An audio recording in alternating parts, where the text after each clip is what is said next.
नमस्कार दोस्तों, Mannu short and classes में आपका हार्दिक स्वागत है। दोस्तों, आज हमारे द्वारा टेस्ट नंबर 19 लिया जा रहा है। आप सब इसका अनुवाद करें और हमारे टेलीग्राम ग्रुप पर पीडीएफ या जेपीजी बनाकर अपलोड करें। धन्यवाद। डिक्टेशन स्टार्ट होगी 100 शब्द प्रति मिनट ठीक 3 सेकंड बाद।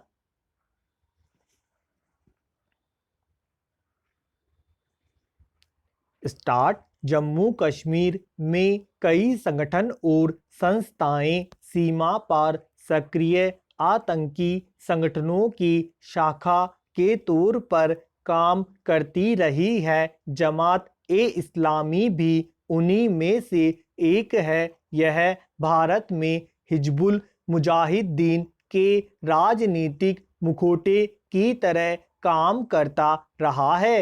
हालांकि 2 साल पहले ही इस पर 5 साल के लिए प्रतिबंध लगा दिया गया था, मगर उसकी छतरी के नीचे चल रही कई संस्थाओं पर अब भी घाटी में सक्रिय दहशतगर्दों का वित्त पोषण करने का आरोप है। इसी आधार पर राष्ट्रीय जांच एजेंसी ने उसके करीब 56 ठिकानों पर छापे मारे।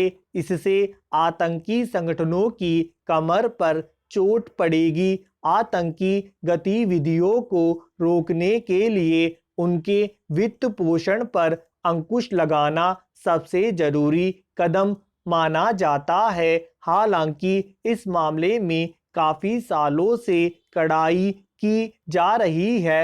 न सिर्फ बहुत सारे संदिग्ध संगठनों के खाते बंद कर दिए गए और बाहर से आने वाले धन पर लगातार नजर रखी जाने लगी, बल्कि हुर्रियत नेताओं और उनके समर्थक स्थानीय लोगों के खातों पर भी रोक लगा दी गई।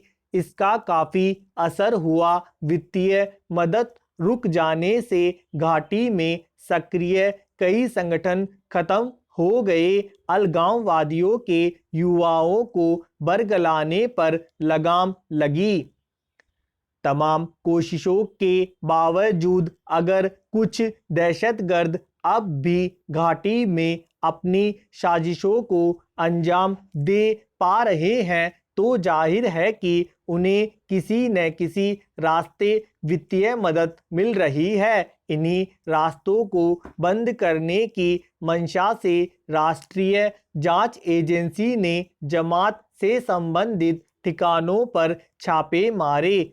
छिपी बात नहीं है कि प्रतिबंध लगने के बाद आतंकी संगठन दूसरे नामों से अपनी गतिविधियां चलाने लगते हैं। मसलन जमात ने घाटी में दूसरे नामों से अनेक शैक्षणिक संस्थाएं भी खोल रखी है, जिनमें न सिर्फ आतंक का सबक सिखाया जाता है, बल्कि उनके जरिए दहशतगर्दों का वित्त पोषण करने की मदद भी की जाती है।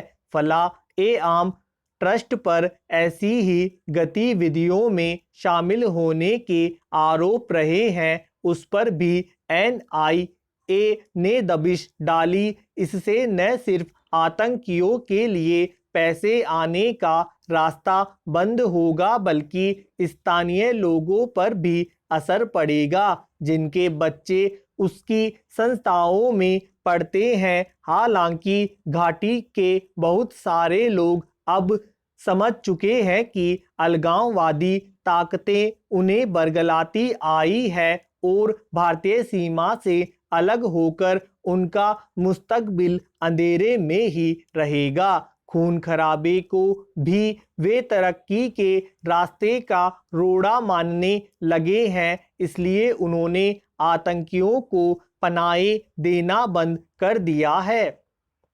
इसके अलावा भारत पाकिस्तान के बीच होने वाली तिजारत के सहारे उधर से बड़े पैमाने पर हथियार और गोला बारूद आते रहे हैं। अब उन रास्तों पर रोक लगा लग गई है, इससे भी दहशतगर्दों को मिलने वाली मदद रुक गई है। सुरक्षा बलों की सघन तलाशी और निगरानी से घाटी में उनके ठिकाने काफ़ी हद तक खत्म हो गए हैं। इन सब का असर घाटी के आतंकवाद पर दिखने भी लगा है। अगर वे कहीं बचे हुए हैं तो स्थानीय लोगों को डरा धमका कर अपने पक्ष में कर पाने की वजह से बचे हुए हैं, मगर उनकी इन कोशिशों को भी बेअसर कर दिया जाता है। स्थानीय लोग खुद अब पहले की तरह